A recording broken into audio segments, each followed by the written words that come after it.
माननीय अध्यक्षा महोदया, अभी कुछ दिन पहले इन लोगों ने मनीष सिसोदिया जी के खिलाफ एक पूरी मनगढ़ंत और झूठी एफआईआर करी, केस दर्ज किया कि मनीष सिसोदिया जी पैसे खा गए, शराब नीति में पैसे खा गए। हम लोग पब्लिक लाइफ में हैं। पब्लिक लाइफ में आदमी को किसी भी तरह की जांच पड़ताल के लिए हमेशा तैयार रहना चाहिए। मुझे बेहद खुशी है कि तुरंत मनीष जी ने बयान दिया कि मैं सब तरह की जांच के लिए तैयार हूं, सीबीआई, ईडी जो जांच करना चाहे जांच कर ले। मनीष जी ने धमकी नहीं दी कि मैं तुम्हारे ऊपर डिफेमेशन के केस कर दूंगा, ये कर दूंगा, वो कर दूंगा। अरे क्यों कर दूंगा, जब कुछ करा ही नहीं तो कर लो जांच।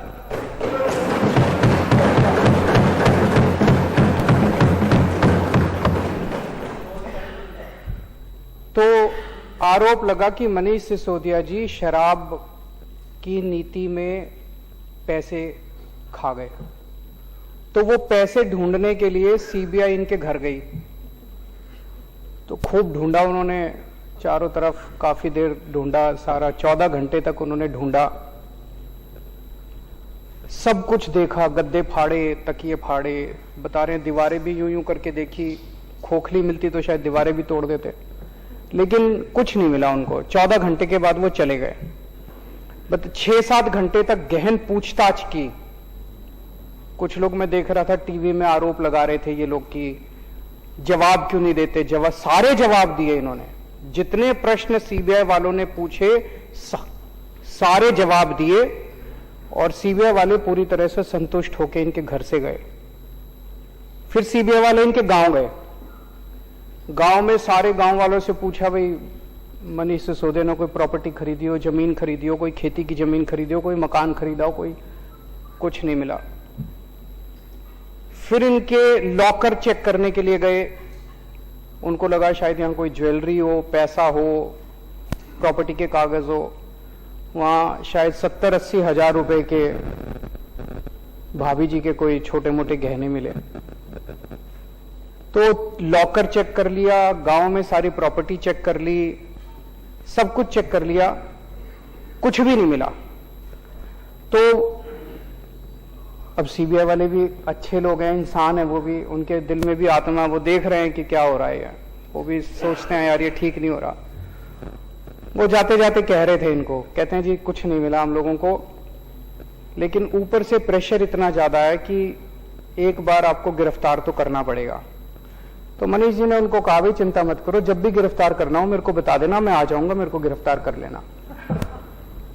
तो गिरफ्तार तो होंगे ये, लेकिन मोटे मोटे तौर पे सारा देश देख रहा है, भाई सारी जांच कर ली, सब कुछ कर लिया, कुछ नहीं मिला, पाक साफ। एक तरह से मैं बार बार कहता हूं कि हम लोग बार बार प्रधानमंत्री मोदी जी से ईमानदारी का सर्टिफिकेट लेके आए हैं, तो एक बार फिर से प्रधानमंत्री जी ने मनीष सिसोदिया को ईमानदारी का सर्टिफिकेट दिया है कि तुम सबसे ईमानदार। बाकी राजनीति तो चलती रहेगी, गिरफ्तारी जो है वो तो राजनीतिक होगी। मैं ये देख रहा था कि इस तरह के झूठे सच्चे केस कर करके, इंक्वायरी कर करके मिलता क्या है इनको। मानव जीवन का मुझे लगता है 3-4 हजार साल का इतिहास है। इन 3-4 हजार साल में शायद आम आदमी पार्टी ऐसी पार्टी है जिसके ऊपर सबसे ज्यादा केस हुए होंगे पूरी दुनिया में, पूरे इंसान। मैं सारा आज डेटा लेके आया हूं। हमारे 49 एमएलए के ऊपर 169 केस हुए हैं। छोटी सी पार्टी है, अभी अभी पैदा हुई है, और हमारे ऊपर 169 केस कर दिए इन्होंने। 49 एमएलए पे 169 केस कर दिए। 169 में से 134 केस खत्म हो गए। 50 एमएलए पे 169 केस कर दिए। 169 में से 134 केस खत्म हो गए। कोर्ट ने खत्म कर दिए। कोर्ट ने कहा भी कुछ नहीं है इन केस में। खूब डांटा इनको, पुलिस वगैरह को, कि क्या बेकार की केस। 35 केस अभी पेंडिंग है, वो भी खत्म हो जाएंगे थोड़े बहुत दिन में। इसमें मैं देख रहा था 16 केस मेरे ऊपर करे थे इन्होंने। 16 में से 12 में तो मैं बरी हो गया, 4 पेंडिंग है। 13 केस मनीष जी के ऊपर करे थे, उसमें से 10 में ये बरी हो गए, 3 पेंडिंग है। जैन साहब के ऊपर 4 केस करे थे, 2 में बरी हो गए, 2 पेंडिंग है। दिनेश मोहनिया पे 10 केस करे थे, 9 में बरी हो गए, 1 पेंडिंग है। वंदना कुमारी पे 6 केस करे थे, सारे बरी हो गए। अखिलेश त्रिपाठी पे 4 करे थे, 3 बरी हो गए। इस तरह से पूरी लिस्ट है 49 एमएलए की। इन्होंने हमारी बोले बसों की खरीद पे घोटाला हो गया, कर लो जी, आ जाओ जांच कर लो। कर ली सारी जांच, कुछ नहीं मिला, एक नए पैसे का कुछ नहीं मिला। बोले शराब पॉलिसी में घोटाला हो गया, उसमें कुछ नहीं मिला अभी तक। तो स्कूलों में घोटाला हो गया, सारे स्कूलों की भी जांच, 4 साल हो गए इनको स्कूलों की जांच करते करते, उसमें भी कुछ नहीं मिला। मोहल्ला क्लिनिक में बोले खूब घोटाला हो गया, उसमें भी कुछ नहीं मिला। बोले अस्पतालों में घोटाला हो गया, अस्पतालों के कंस्ट्रक्शन में, दवाइयों में, पता नहीं क्या क्या, वो सारी जांच कर ली, उसमें कुछ नहीं मिला। कोरोना के वक्त बोले घोटाला हो गया, पूरी दुनिया कह रही है कोरोना में हम लोगों ने बड़ा अच्छा काम किया, बोले घोटाला हो गया, उसकी भी जांच कर ली। बोले सड़कों के निर्माण में घोटाला हो गया, उसकी भी जांच कर ली, उसमें भी कुछ नहीं मिला। इससे क्या फायदा है? इससे कोई देश का फायदा है ऐसी झूठी सच्ची जांच करके? देश का टाइम खराब कर रहे हो, लोगों का टाइम खराब कर रहे हो, काम में अड़चन अड़ा रहे हो, रोज नई नई उलट पुलट जांच कर रहे हो। एक जरूर हुआ है, जब से इन्होंने मनीष सिसोदिया क्या रेड मारी है, गुजरात में हमारा 4% वोट शेयर बढ़ गया। और जिस दिन ये इनको गिरफ्तार करेंगे, मुझे लगता है 6% वोट और बढ़ जाएगा।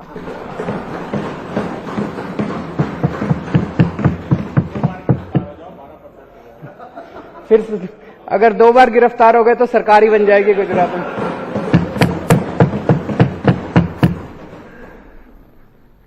आज देश में राष्ट्रीय स्तर पे 2 ही पार्टियां बची हैं।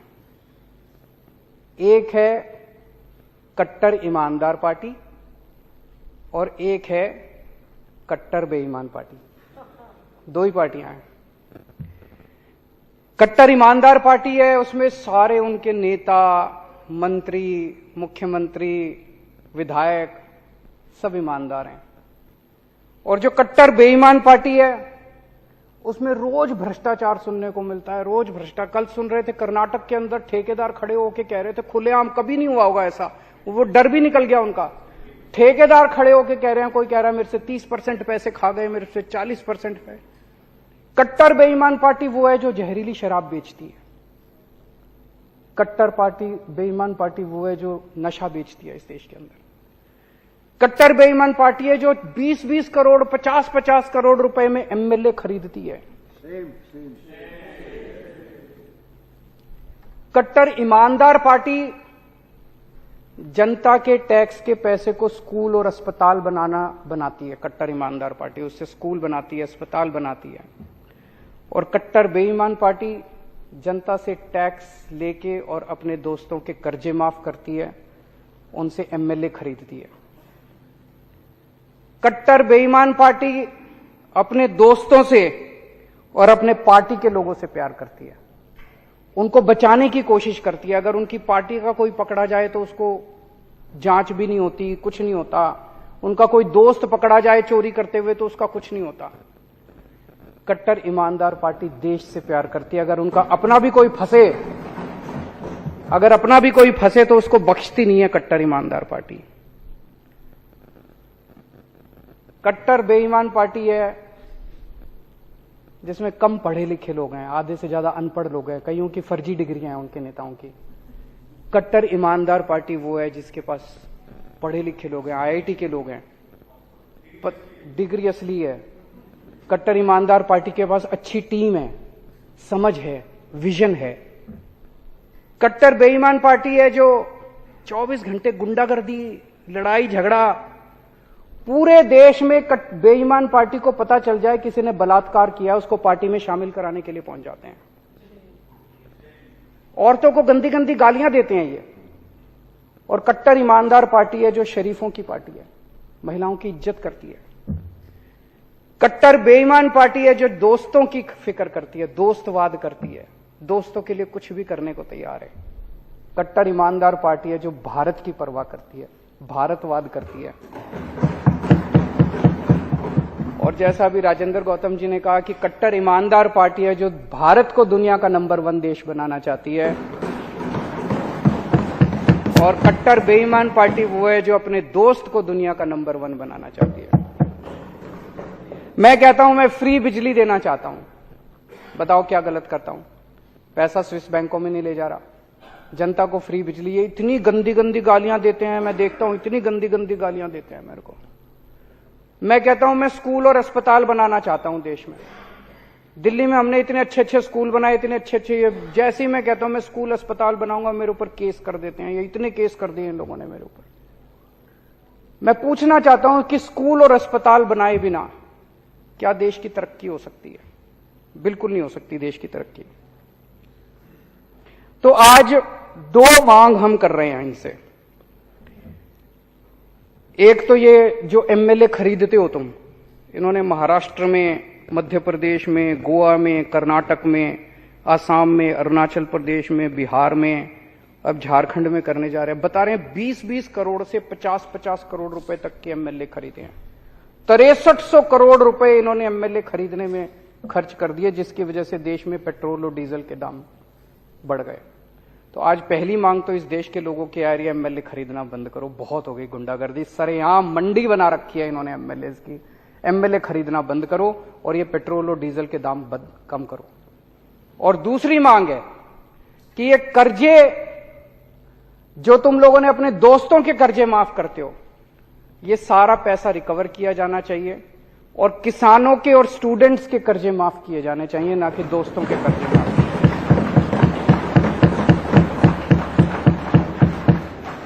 ये डिबेट आजकल अमेरिका में भी चल रहा है। अमेरिका के अंदर भी 2 पार्टियां हैं। जो बिडेन साहब अभी स्टूडेंट्स के कर्जे माफ कर रहे हैं, दूसरी पार्टी है जो इनके दोस्त की पार्टी है, वो कह रहे हैं स्टूडेंट्स के कर्जे माफ नहीं होने चाहिए, अरबपतियों के कर्जे माफ होने चाहिए। वो इसका विरोध कर रहे हैं।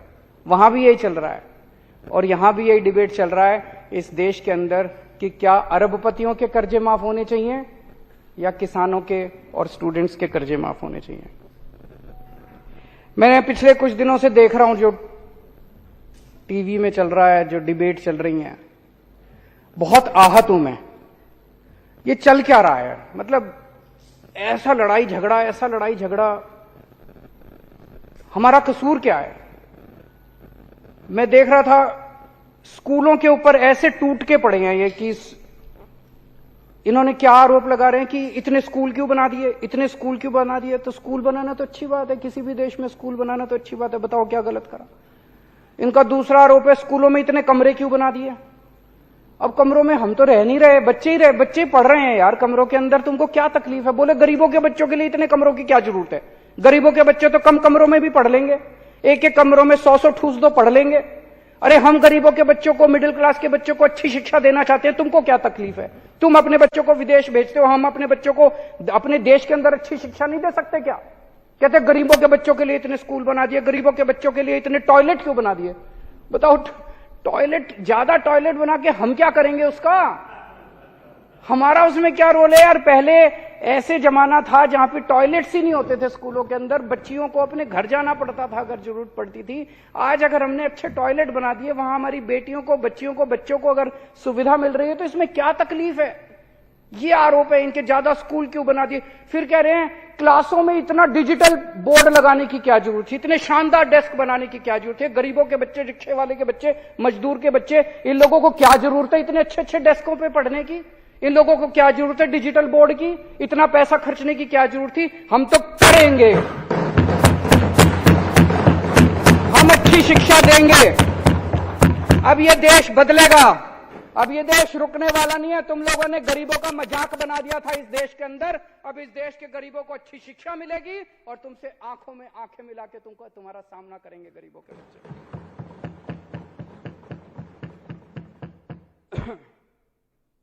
पहले कहते थे केजरीवाल ने एक भी स्कूल नहीं बनाया, केजरीवाल ने एक भी स्कूल नहीं बनाया, केजरीवाल ने एक भी स्कूल नहीं बनाया। आजकल कहते हैं केजरीवाल ने ज्यादा स्कूल बना दिए, केजरीवाल ये मतलब मैं समझ नहीं पा रहा। ये मैंने कहा कि जो कट्टर बेईमान पार्टी है इस देश की, वो अनपढ़ लोगों की पार्टी है, डिग्री नहीं है उनके पास, समझ नहीं है उनके, बेवकूफों की भी पार्टी है ये।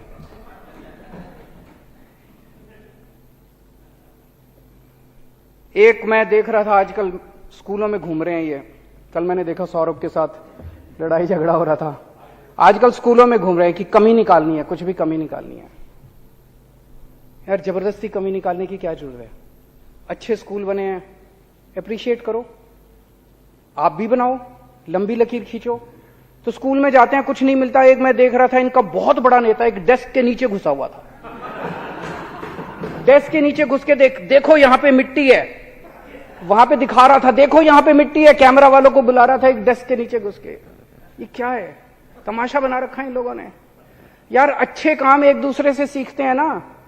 मैं इनको बार बार कह चुका, असम के मुख्यमंत्री के साथ अभी ट्विटर पे बातचीत हुई, मैंने उनको कहा भाई आपने कुछ अच्छा काम किया, मैं आता हूं, दिखाओ मेरे को, मैं भी दिल्ली में करूंगा, आप दिल्ली में आओ, मैंने जो किया मैं भी दिखाते ही नहीं है, कुछ बताते ही नहीं है, कुछ करते ही नहीं है। मैंने गुजरात के मुख्यमंत्री को कहा, हिमाचल प्रदेश के मुख्यमंत्री को कहा, यूपी के मुख्यमंत्री को कहा, आपने जो अच्छे काम किए, अभी मैं तमिलनाडु जा रहा हूं 2 दिन के बाद, उन्होंने बड़े अच्छे काम किए, वो बुला रहे हैं मेरे को, मैं जाऊंगा, वहां से सीखूंगा, वो हमसे सीखेंगे।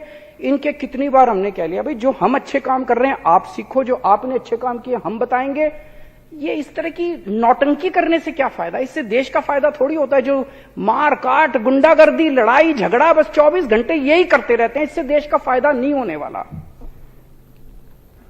मैं सामान्य सा आदमी हूं, एक मिडिल क्लास का सामान्य से परिवार में पैदा हुआ, आईआईटी गया, आईआईटी में मेरी पढ़ाई हुई, मैकेनिकल इंजीनियरिंग करी। आज मैं जो कुछ भी हूं मैं समझता हूं कि मैं मेरी शिक्षा की वजह से हूं। आज मेरे दोनों बच्चे आईआईटी में पढ़ रहे हैं, बेटी आईआईटी में पढ़ के पास हो चुकी है, बेटा, दोनों अपने पैरों पे खड़े हैं, वो भी अपनी शिक्षा की वजह से। मेरा आज एक ही सपना है कि जो शिक्षा इस देश ने मेरे को दी, मेरे बच्चों को दी है, वो शिक्षा मैं इस देश के हर बच्चे को दिला पाऊं मेरी जिंदगी में। मेरे को जो शिक्षा मिली है, मेरे को जो शिक्षा मिली है, वो उसी क्वालिटी की शिक्षा इस देश के हर बच्चे को मिलनी चाहिए। और जो इन लोगों ने करना है कर ले, मेरे को गिरफ्तार करना है मेरे को भी कर ले, इसको करना है हम सबको जेल में डाल दें, हमें इसकी कोई परवाह नहीं है।